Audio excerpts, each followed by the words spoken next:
오늘 추경호 원내대표가 국민의힘에서 원내대표를 아주 그냥 압도적으로 당선이 됐는데 요 건하고 좀 연결해가지고도 앞으로 좀 향후 뭔가 좀 있겠네요. 그러니까 이제 영남 정당으로 확실히 가는 거고요. 그리고 지금 현재 상황에서는 국정 운영 기반을 수도권에 준다거나 이런 것도 아예 안 되는 거고.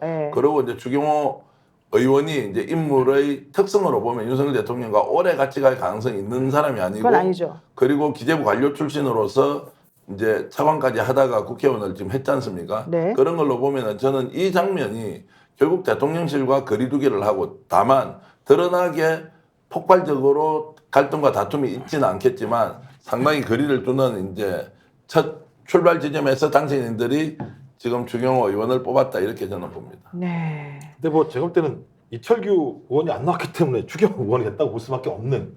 그러니까 국회의원들도 마찬가지인데요. 남떨어도 둘이 같이 있는 거예요. 대통령하고 국민의힘하고. 네. 자르고 싶어도 자를 수가 없어요. 지금 상황. 자르는 순간 둘 다 죽는 상황밖에 안 되기 때문에 국민의힘도 지금 울막 겨자먹기식으로 갈 수밖에 없는 상황에 처해 있는 것이어서 저는 핵심은 뭐냐면 대통령에 맞설 수 있는 차기 권력이 등장해야지만 저는 국민의힘에 있는 의원들이 자율성을 가지고 뭘 할 수 있는 상황이에요. 근데 네. 그런 자율성을 만들어내는 공간 자체가 없는 상황이잖아요. 그래서 지금 상황을 보면 국민의힘 의원들 같은 경우는 부글부글할지 모르겠습니다만 중요한 순간에는 고개 숙일 수밖에 없는 상황에 처해 있다. 그럼 방법은 뭐겠습니까? 뭐예요? 제가 볼 땐 뻔한 거 아니겠습니까? 끌어내리든지. 답정너야 답정너? 끌어내리든지. 네. 저는 왜냐하면 국민의힘 의원들이 변화해야 된다 이렇게 얘기하는 건 국민 여론이 진짜 압도적으로 한 80, 90% 정도 압도적인 여론으로 아 이거 받아들이지 않게 되면 보수가 괴멸할 수 있겠구나라고 하는 여론적 압박이 아니면 저는 끝까지 권력을 탐닉할 거라고 봐요. 국민의힘 의원들. 보니까 이랬어요. 이런 질문도 있었잖아요. 향후 3기, 그러니까 3년의 임기가 남았는데 국정계획 어떻게 되냐는지 물어봤더니 뭐 이런저런 뭐 하나마나 죄송합니다. 이런 얘기를 했지만 그중에 귀에 와닿는 거는 개각은 필요하지만 급히하지 않겠다. 이 얘기가 하나가 있었고 조선일보 기자가 물어본 것 중에 총선 이후 대통령실의 뭐 인선이나 메시지가 전혀 달라진 게 없더라. 뭐가 달라졌느냐? 안 바뀐 거 아니냐? 빨리 바뀌어라. 이제 이렇게 얘기를 했단 말이죠. 여기에 대해서 뭐 특별하게 바꾸겠다 이런 거 전혀 없었지 않습니까? 그러면은 개각 필요한데 똑같다. 급히 서둘지 않겠다. 네. 지금 당장 바꿔야 되는 자 국무위원 중에 누구 있습니까? 총리도 그대로. 총리지 않습니까? 네. 저 총리를 바꾸지 않겠다. 바꿀 사람이 없다는 거 아닙니까? 바꾸더라도 무조건 야당에서 인민공개 안 해줄 것이니까. 그래서 지금 유임설이 실제로 검토되고 있다는 것은 지난주쯤에 저희들이 우리가 일종의 얘기했죠. 단독 보도로 얘기도 했지 않습니까? 네. 그래서 이제 한덕수 국무총리가 계속 할 거다. 그게 오히려 무리수를 두는 것보다 훨씬 낫다. 네. 이렇게 가고 있는 분위기인데 여기서 우리가 놓치지 않아야 될 것은 대통령실의 분위기나 윤석열 대통령의 지금 국정 운영에 대한 방향이 실제로 내용이 아무것도 없다는 거예요. 개각도 못하고 국힘을 장악하지 못하고 아까 김종욱 박사께서 잠깐 얘기했지만 이철규 의원이 실제로 출마하지 않았기 때문에 추경호 대표가 되었느냐 원내대표가 출마를 저는 못했다고 보는 겁니다. 그렇죠, 못했죠. 출마를 하려고 했는데 오늘 배인진 의원이 또 그 녹취록 풀어버렸지 않습니까? 네. 자, 이 내용은 뭡니까? 하려고 엄청 시도를 했는데 받아주는 사람이 없는 상황에서 대통령실과 교감은 결국 이철규 의원이 원내대표로 가는 것인데 의원들이 다 반대를 했거나 반발을 했을 가능성이 높고 거기에 이제 주저앉아 버렸단 말이에요. 오늘 묘한 장면이 하나 있더라고요. 그 뒤에 박특검 의원이 같이 걸어가면서 기자의 질문을 받는데 박특검 의원이 오히려 옆에서 막 주임새를 넣으면서 뭐 이런저런 얘기를 하는 모습을 보고 아 이게 권력이라는 것이 이제 저물어 가는구나. 그리고 대통령실의 존재감, 윤석열 대통령의 존재감이 급격히 떨어지고 있는 상황. 그런 장면들이 오늘 대통령 기자회견에서도 충분히 느낄 수 있을 때는 그렇죠. 기자회견 하는데 누수가 권력 뉴스라는 게 확실히 아니, 기자회견에서 아까 노영희 변호사 말씀하셨던 중요한 또 포인트가 최상병 특검 관련해서 경로 얘기를 하잖아요. 네. 자기가 그렇게 경로한 적 없고 최상병 죽음에 대해서 국방부 장관을 질책했다. 그러니까 화를 냈다면 왜 우리 병사가 그렇게 죽게 하느냐고 화냈다고 했잖아요. 네. 이거 어떻습니까? 새빨간 거짓말인 게 만약에 대통령이 국방부 장관에게 그렇게 질책을 화를 했다면 냈다면 특검 받아야죠. 아니요, 특검 정도가 아니라 네. 그 다음에 최상병 사건에 대한 국방부의 기조가 완전히 바뀌었을 거예요. 장관이 질책을 받았어요. 그럼 어떻게 할 겁니까? 자기가 가지고 있는 인사권을 활용해가지고 해병대에 누군가 책임지게 하고요. 그런 일들이 벌어졌을 거예요. 그러니까 국민들이 여태까지 익히 봤던 책임지는 뭐 고관대자, 고위공직자들의 모습들을 보였을 거예요. 대통령이 질책을 받았으니까. 근데 그렇지 않았잖아요. 계속 밑으로만 핑계대고 계속 윗사람들은 도망가기만 했잖아요.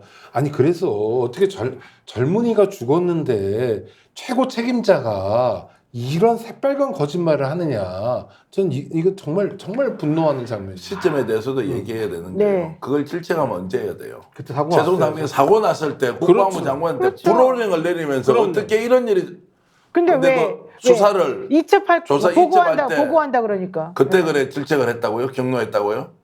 그 누가 그걸 믿습니까? 이게 정말로 믿음과 신앙의 영역이에요? 우리를 너무 바보로 알아요. 우리를 정말 바보로 아나 그러니까 봐요. 거짓말을 하더라도 어느 정도 수준을 맞춰줘야죠. 그러니까 오늘 기자회견은 우리를 좀 바보로 알았다. 결국 이 한마디로 총평이 조금 될 것 같은데요. 마지막으로 여러분들께 이거는 이제 우리 프로가 끝난다는 게 아니고요. 이 주제와 관련해서 여러분들이 만약에 그 자리에 있었던 기자라면 딱 촌철살인 질문 하나만 해봅시다. 대통령에게. 제가 먼저 예, 하겠습니다. 김건희 여사로 생긴 문제 법적으로 정리하고 대통령이 원래 자리로 돌아와서 하실 수는 없겠습니까? 김건희 여사 문제를 법적으로 처리할 건 처리하고 원래 자리가 뭐죠? 아니 국정농단에 대통령- 개입했던 것을 사법의 영역에서 맡기고 네. 원래 김건희 여사와 관계없는 국정운영의 중심축으로서 대통령이 활약하시면 안 되겠습니까? 이 말씀. 나는 하야할 거냐고 물어보는 줄 알았어요. 하야. 원래 그 검사 시절에 혹은 내년 법조인으로 돌아갈 거냐 이걸 물어보는 줄 알았어요. 여사 문제 우리나라 말이니까요. 쓸수 있는 부끄럽습니다. 여사 문제 정리하지 않으면요. 나중에 네. 두고 보십시오. 제가 점쟁이가 아니고요. 김 여사 문제를 저런 식으로 옹호하고 가지 않습니까? 네. 그리고 국민을 정말로 어떻게 보기 때문에 저렇게 해야 합니까? 그리고 거기에 모든 국가기관이 한 사람을 위해서 움직인다? 이게 있을 수 있습니까? 대한민국에서. 그런데 다들 모른 척하고 언론도 그리고 대통령실 근무자도 네. 그리고 국민의힘도 네. 그렇게 보고 있지 않습니까? 이게 얼마나 큰 역사적 정말 과오인지 시간이 지나보면 확인 그렇죠. 반드시 된다 이렇게 봅니다. 그렇죠. 예. 스픽스의 오창익 기자입니다. 네. 대통령님께서는 지금 총선으로 드러난 민심이 정쟁을 하지 말라는 건데 총선으로 드러난 민심은 뭐냐면요. 대통령이 국정기조를 바꾸라는 겁니다. 여태까지처럼 하지 말고 앞으로 새로운 비전을 보여달라는 거예요. 대통령답게 국정 운영을 해달라는 거예요. 근데 오늘 기자회견에서 그런 모습을 전혀 안 보입니다. 어설픈 변명만 해요. 이럴 바에야 차라리 대통령직을 그만두는 게 개인을 위해서나 국민을 위해서 바람직한 일 아닙니까? 스픽스 스픽스 기자 스픽스 기자예요? 스픽스 기자. 이렇게 질문하면 나가세요. 끌어내세요. 나가세요. 입틀막 입틀막 해야 돼. 입틀막. 아니 스픽스 단합밖에 안 돼. 참고로 스픽스 기자 아닙니다. 저희가 다시 정정 보도하겠습니다. 절대 아니, 그러니까 아닙니다. 이게 지금 뭐냐면 내가 기자라면 이런 질문을 했겠다. 그러니까. 네. 그렇다고 제가 뭐 조선일보 기자예요 이러면 차라리 그렇게 하지. 조선일보 기자도 오늘 같은 경우 국정기조 전환에 대한 요구가 많은데 어떻게 그렇죠, 생각하시면 이 얘기는 그렇죠. 뭐냐면 네. 당신 왜 안 바뀌어? 이런 질문이나 마찬가지 내용이니까요. 조선일보 기자가 봐도 걱정스러운 상황이라는 거죠. 요즘 조선일보는 이미 총선 전부터 분위기가 원래 돌아섰어요. 자, 우리 김종 박사님. 저는 이제 해병대 사령관으로부터 박정훈 대령이 네. VIP가 경로였다라고 얘기를 들었다고 얘기하는데 그 내용 추적해 보니까 사단장까지 처벌하면 대한민국에서 누가 사단장을 할 수 있겠냐라고 최상병 관련 수사 보고서를 수석 비서관에 의해서 들은 다음에 경로했다라고 하는데 그게 사실입니까? 네. 그러니까 오늘 얘기한 거는 시신을 수습하는 과정에서 왜 그렇게 예를 들면 과도하게 수색 작전을 벌여서 했냐라고 본인이 얘기했다는데 그건 7월 19일인가 그때 본인이 경로해야 될 내용인 거고 그렇죠. 7월 말과 8월 초에 경로했다는 내용은 야, 왜 사단장까지 처벌하려고 그래? 라고 하는 우리가 이해하는 건 사단장을 구명하려고 했던 거 아니냐? 저는 이런 질문을 해야 되는 거죠. 사단장을 구명할 만큼 대통령실이 한가한가? 네. 저는 이런 질문을 해야 된다고 생각해요. 이름이 뭐라고요? 김종욱 씨라고요? 다음부터 들어오지 마세요. 뭐 알겠습니다. 그 정도야 뭐. 감내하면 살아야 돼 네. 대한민국. 우리가 악을 보고요, 불의를 보고, 네. 억울한 죽음을 보고 산자들, 힘 있는 자, 권력 있는 자들의 편에 서버리지 않습니까? 저는 대통령의 잘못이나 그리고 김건희 여사가 국정농단을 했다는 수많은 의혹을 사법적으로 처리하고 판단한 기회 저는 온다고 봅니다. 네. 그런데 저는 일제 식민지로 비유를 하면요. 나라를 빼앗겨서 식민지의 노예처럼 살고 있는데 그들의 앞잡이 노릇을 하는 놈들이 있어요. 일본 헌병, 일본 경찰.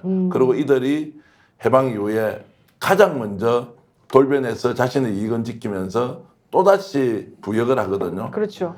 저는 지금 이 순간에 우리가 양심이 좀 남아있다면 네. 언론이 제 역할을 할 수 있다고 저는 생각하고요. 보수 세력 내부에서 뭔가 이것은 정상적인 국가가 아니다라고 해야 되는데 네. 이들이 지금 정말로 일제 식민지 시절에 국민들이 노예로 살고 있는데 네. 부역하고 있는 거 아니냐, 앞잡이 노릇하는 거 아니냐라는 부분에서 나중에 윤석열 대통령과 주변 인물들 김건희 여사는 사법적 처리를 받을 수 있겠죠. 근데 저는 그때 그 사법 처리에 박수를 치거나 응당한 대가라고 할 게 아니라 네. 지금 부역하고 있는 이 사람들이 그때는 어떻게 될 거냐. 똑같이 윤석열 대통령과 김건희 여사에게 총구를 겨누면서 정말 그런 법적 재단을 받을 때 가장 앞장서서 공격할 수도 있다. 네. 그 이중성을 한 번 더 말씀드리겠습니다. 오늘 조국혁신당의 조국 대표 대변인은 오늘 기자회견은 벌거벗은 임금님이 나와서 하는 그런 기자회견인 것 같더라. 이런 심한 말까지 썼습니다. 정말 우리들을 실망시키는 그런 기자회견이 아니었나 생각이 들고요. 스픽스는 말하는 언론입니다. 대세는 유튜브, 그중에서 스픽스. 좋아요, 댓글, 구독, 알림 설정. 여러분이 저희를 사랑해 주시고 우리가 여러분을 사랑하는 4가지 방법입니다.